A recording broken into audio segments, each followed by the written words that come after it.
not having Maya. How do Yeah. you feel like they were able to perform today with the mix you had to have on the court? Yeah, I thought we played tough, and we grinded. We didn't find out till you know shortly before tip off that Maya wouldn't be able to go. So it was kind of on the fly that we had to work through that, and having Lisa play a lot of point and not being able to switch off when we needed her to, and Jill had to get thrown into playing some point, and but I thought especially the first half we did a good job of moving the ball, and I think at halftime we had 12 assists on 13 made baskets. So, we did a good job of executing. I thought we left we had a lot of missed opportunities, and I think, when that's sometimes the youth factor rearing its head, that we missed some opportunities that could have made the difference, especially in the second half. Are there any updates on your three out, starting with Maya and then Awa and Kayleen? Maya, she's day to day, and no updates on Awa or Kayleen. They're still managing their medical issues. Coach, you mentioned some of the missed opportunities. Mm-hmm. Tonight it seems some of the calls were a bit excessive. And Destiny, hence the Destiny Adams tech and stuff. Yeah. I wanted to ask, on a night like that, what are you telling the girls to do, or what do you think they could do better to combat some of the tough calls and just keeping their mind in the game? Yeah, I think they, we talk about playing with poise and not letting the game or your opponent get your mind out of what we need to do to execute, and let us as coaches, handle the refs and talk to the refs, and make sure that the game is being reffed on both ends of the floor the same. But this is a game of emotion. Like, I want them to play with passion. I don't want them to be robots out there. You're gonna get heated, and if you're down there, like Destiny, and you feel like you're getting the crap beat out of you when they're double teaming and triple teaming, like, all of those aren't clean, right? So I get it and I understand. We just gotta do a better job of directing that energy, letting the coaches handle it. But Destiny plays with a lot of emotion. She plays with a lot of passion. She plays so hard. And if she's feeling like she's, getting roughed up a little bit, I believe her because of how hard she plays. She's not shying away from anything. So, but, she'll grow from that, and we'll grow from that, and we'll learn from it. Destiny at 28 tonight. You mentioned she's getting doubled and tripled. How do you think she is handling the increased attention she gets from defenses, especially in a game like tonight where it's clear she's your number one? I think she's handling it great. I think she's handling it great, and we got to try to keep bringing some other people along to help out, so they can't double and triple team her as much. I thought KB came in the game and did some really good things. Unfortunately, she got in foul trouble, so that kind of hurt our momentum, especially in the third quarter, with her sitting on the bench a lot. I thought Jill did a good job of, being more aggressive and looking at hunting her shots, and we need her to do that. And again, normally we have Maya out there to help balance that and spread the floor a little bit. So I think Destiny's doing a phenomenal job of being consistent, and being a consistent presence for us on the offensive end of the floor.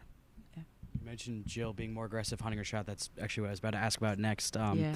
What kind of progress do you think that says about the work that she's done between her and Lisa as the two freshmen? They've kind of been constants in this rotation, even though there's been injury issues elsewhere. Yeah, I think their confidence is growing.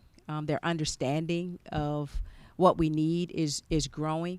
The one thing about playing in the Big Ten is every night there's such good coaching that there's different ways that you got to attack. So, what you got to do against Michigan might be different than what you have to do against Illinois, which might be different than what you have to do against Wisconsin, which might be different than, and that's the education that those two are getting, and especially on a night like tonight, like, you don't get to mess up and come out, right? You don't get to sit down and watch, you just gotta play yourself through it. And That's the lessons that both of them are learning, and the education that they're getting, and they'll be better for it the more they get thrown into the fire like that. You've touched on this a little bit, but how is Lisa's role different with Maya out now, or out even just tonight? Yeah. Well, the great thing when you have 2 point guards on the floor is you can move them around, and if one spot isn't working, if you're struggling, with your shot, you can go put the ball in their hands, or if you're not getting looks with the ball in your hands, we can move you off the ball. But when she has to, run the team the whole time, and there's often you can sit her down and have her watch something. You just don't have that same luxury when Maya's not on the floor.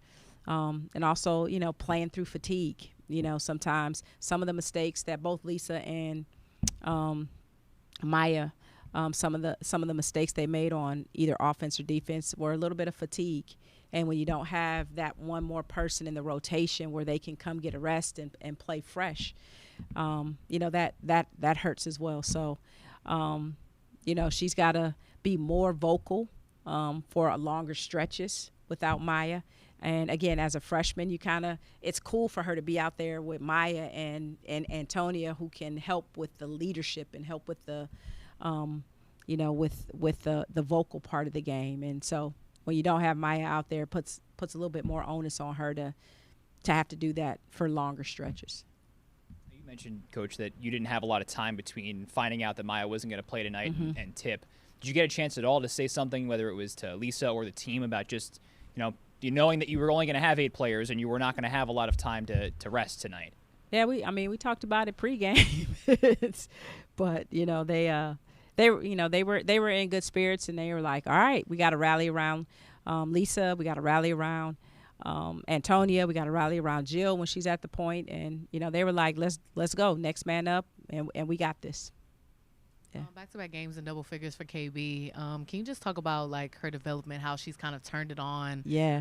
Coming along in this season, I thought she looked good on both ends of the floor. Yeah. So. She, she has such a voice in our locker room. She is definitely the senior voice, the senior leader in the locker room, and you talk about not finding out until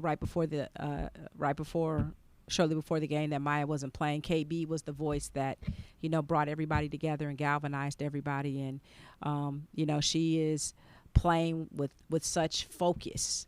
Her attention to the scouting report and attention to what she needs to do. I mean, she's looked like a safety out there, got that interception, late in the game, and, doing things that just playing with a relentlessness that's rubbing off on her teammates. So, I'm just really, really pleased with how she's playing and how she is stepping up down the stretch of the season.